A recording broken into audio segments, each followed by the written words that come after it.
We found out, of course, on Tuesday when the provincial budget was released that we're staring down an $11 billion deficit. That is the largest in Quebec history, although if you listen to the Premier, he says it's only the sixth worst because, well, he says it's only $8.8 billion. I thought, number one, we get some insight on that from a former Quebec finance minister, Liberal finance minister, who, by the way, when the Liberals left in 2018, when they lost to the CAQ, left a $7 billion surplus for Quebec. Carlos Leitao is on the line. Mr. Leitao, thanks so much for being here. My pleasure, Aaron. How are you? I'm good, thank you. It's we haven't spoken in a long time, so I think that is true. That is true. I thank you for taking the time. My first question is, you're someone who knows what this is all about. What was your first reaction to seeing that gigantic $11 billion deficit number?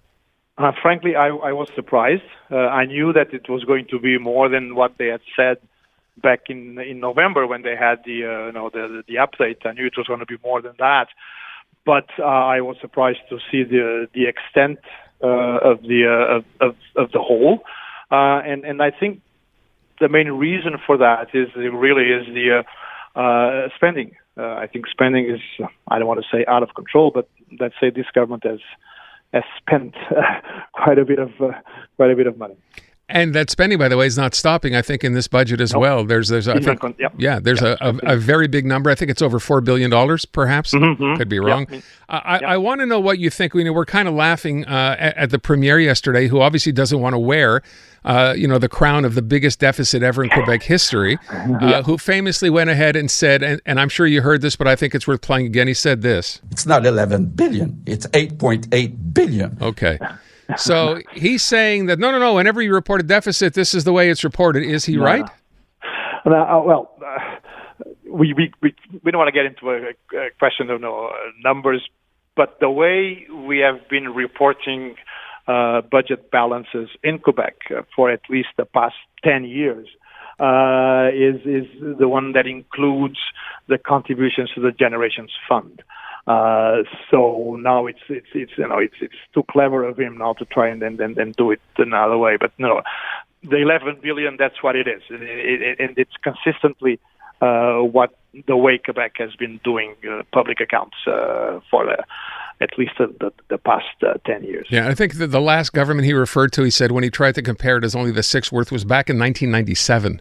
I think so. Then again, he's playing games because he's saying that but if we compare this on a relative basis, so as a percentage of GDP, right, it's not that bad. Well, 11 billion is bad. It's any way you slice it, 11 billion is bad. Yeah. I wonder. We found out today, and this always happens after a budget, but in this case, both Morningstar and Moody's weighed in today, not impressed by this, saying that they've taken note of the fiscal situation. Now, they didn't downgrade our credit rating, but they're clearly concerned by this number, right? They are.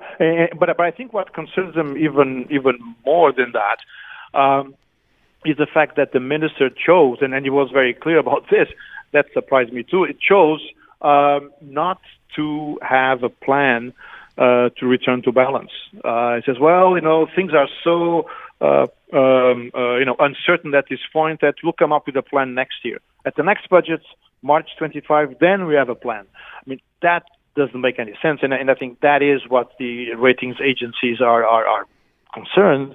Okay, you have a deficit. Not fine, but stuff happens. The question now is, how do you plan on returning to balance? And there's no indication on that, and that's just not acceptable. By the way, it's worth pointing out, I mentioned this when the budget came out, it seemed to me that not that long ago, Éric Girard, the finance minister, had said we should return to balance by 2027-28.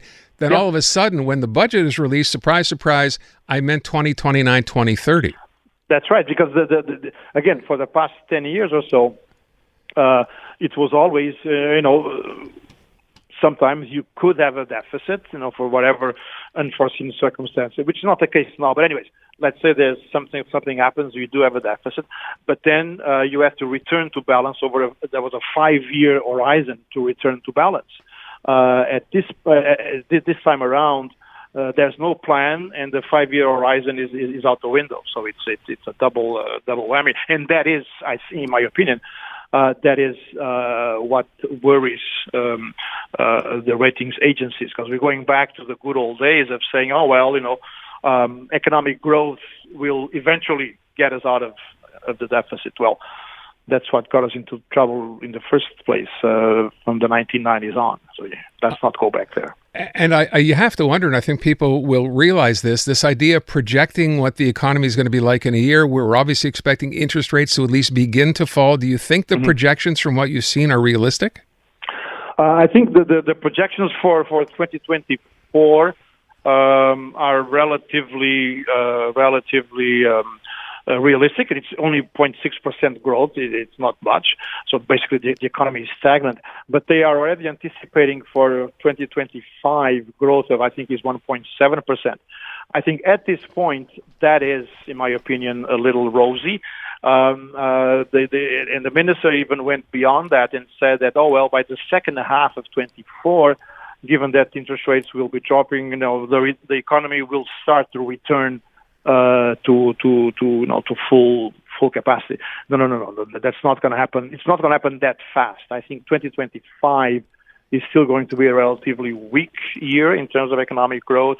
That's why a plan to return to balance over 5 years would have been more than welcome. And the absence of such plan is what making the ratings agencies uneasy. And I think that's what should make us uneasy too, because what the minister said, he was very candid about this, and I think it's really the key to understanding all this. The minister said that, the spending that was supposed to be temporary during the pandemic, we now we found out that spending was in fact permanent. And so what it did, it lifted the overall level of spending to a much higher level. So the temporary spending turns out to have been now permanent. So that puts us on a different path in terms of public spending that at this point is just not sustainable. So they're going to have to do really hard work to return to balance, in my view.